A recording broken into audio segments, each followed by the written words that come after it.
Olá a todos, muito bem-vindos à Casa da Joana e retomamos as séries aqui no nosso canal do YouTube e vamos começar por falar sobre homeschooling em Portugal.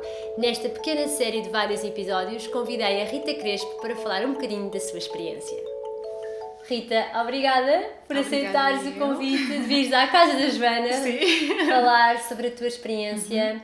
A Rita faz homeschooling com o filho há um ano e, portanto, tem uma ideia muito fresca e uma experiência muito recente para partilhar com todos vocês.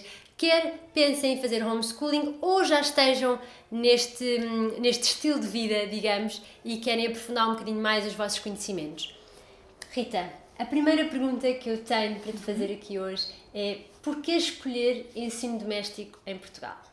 Ok, acho que primeiro é necessário desmistificar um bocadinho, ou pelo menos esclarecer o que é ensino doméstico. Porque desde o confinamento, as pessoas começaram a ter a ideia que ensino doméstico era o estar em casa com as crianças e elas estando acompanhadas com professores pela internet. Então vamos começar por aquilo que não é o ensino doméstico, verdadeiramente. Ok. Então temos, se a criança estiver em casa e estiver com os livros da escola e um professor online, é ensino à distância, não é ensino doméstico. Se a criança estiver acompanhada por um professor tutor, portanto alguém que é certificado enquanto professor e pode ser acompanhado em casa ou fora de casa, é ensino individualizado. Porquê? O ensino doméstico parte do princípio que são os pais ou um tutor legal que vive com a criança. E são eles que vão administrar então toda a parte académica necessária para a criança até ao ensino superior, se for esse o caso e a escolha por parte dos pais e depois do adolescente já adulto, que realmente quiser fazer escolher. E pode escolher, exatamente. Ok. E porquê que achas que uma família escolheria ensino doméstico? Neste momento eu posso dizer, portanto, eu estou oficialmente em ensino doméstico há um ano, mas estive com o meu filho a partir dos 5 anos e meio comigo em casa, porque ele, como ele faz anos em dezembro, é o chamado condicional, não tem que se matricular no primeiro ano, que é o ensino obrigatório. Até aos 6 anos. É, exatamente. Portanto, ele pode entrar no ano seguinte, quando faz os 6, apesar de por 6 para 7, portanto não há problema nenhum. Então estive com ele no chamado pré-escolar desse ano, com ele em casa, porque eu tinha um emprego que me permitia estar com ele a maior parte do dia e depois em horário pós-laboral quando eu trabalhava, ou então seguia com as minhas obrigações laborais. E das pessoas que eu fui encontrando e conhecendo, através da internet e pesquisas que eu fui fazendo, eu percebi que do meu grupo de conhecimentos as pessoas vão para ensino doméstico por questão, primeiro ponto, a maior parte deles, o nível de bullying nas escolas é muito preocupante. Então logo a primeira coisa é a preocupação dos pais em relação à segurança dos filhos. E muitos dos filhos dizem mesmo que não têm capacidade de estar na escola porque têm stress, têm ansiedade. Depois parte também pelo nível de exigência da escola, a nível de trabalhos de performance às escolas de casa. Sim, mas mais escolas onde existe o chamado quadro de honra. Então há aquela pressão, porque a turma tem que estar naquele quadro de honra e depois a pessoa tem que estar naqueles primeiros lugares. Portanto, é uma espécie de stress e de pressão que nós achávamos muito cedo nas crianças. Eu cheguei a conhecer o caso de uma criança, não conheci a criança, foi uma mãe que me contou, que o filho dela, por acaso não estava na AEC de música, tinha ido para um pedopsiquiatra porque tinha pânicos de ataque.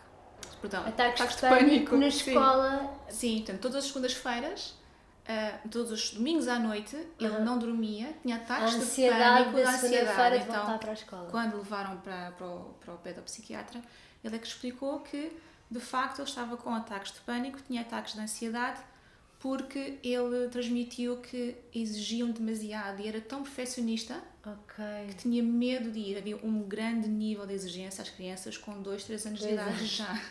Que é quando elas vêm estar só a brincar, não é? Exatamente. Então, naquele colégio especificamente havia esse tipo de problema. E depois, mais tarde, a dar AECs, mesmo no ensino obrigatório, no primeiro ciclo, reparei que havia também esse tipo de de pressão estão fechados e têm que fazer aquele método tradicional de terem que realmente engolir conhecimento e depois terem que o duplicar ou reproduzir tal e qual como foi dado.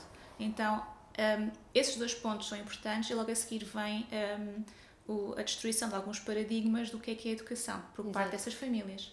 Então percebem que a educação não é aquilo como lhes foi dito, que existe algo mais para além disso, é uma coisa muito mais abrangente do que não se rege só à escola. Exatamente, só à escola, e também a questão do que é realmente o currículo académico. Pois. Mas a perspectiva de que a criança aprende não pela reprodução de conhecimento que lhe é dado, mas pelo facto de ela absorver o conhecimento ao seu ritmo e à sua maneira. Então, no ensino doméstico, há uma forma de mostrar, então, de conseguir procurar outras formas para que a criança se sinta realmente acompanhada e mais livre para ter essa absorção do conhecimento. Sim. Portanto, há esse tipo de facilidade e é um dos pontos, não digo que seja o primeiro ou o segundo, mas são os 3 pontos principais. E portanto é possível uma família que já tenha tido a experiência da escola optar por ensino doméstico ou começar logo desde o início, Exatamente. Quando eles são pequeninos.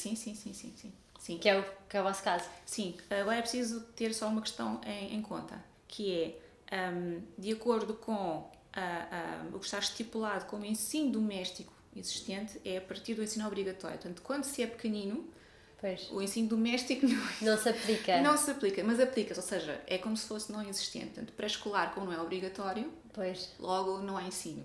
Esse tipo de questões. Então, quem está com as crianças em casa, supostamente não está em ensino doméstico, ainda que esteja a auxiliar na educação da criança, inclusive no processo cognitivo, que é o mais importante, não é tanto talvez o académico, mas é a forma como desenvolve a sua cognição e depois a forma como absorve o conhecimento, seja o conhecimento do meio ambiente ou uma coisa mais teórica.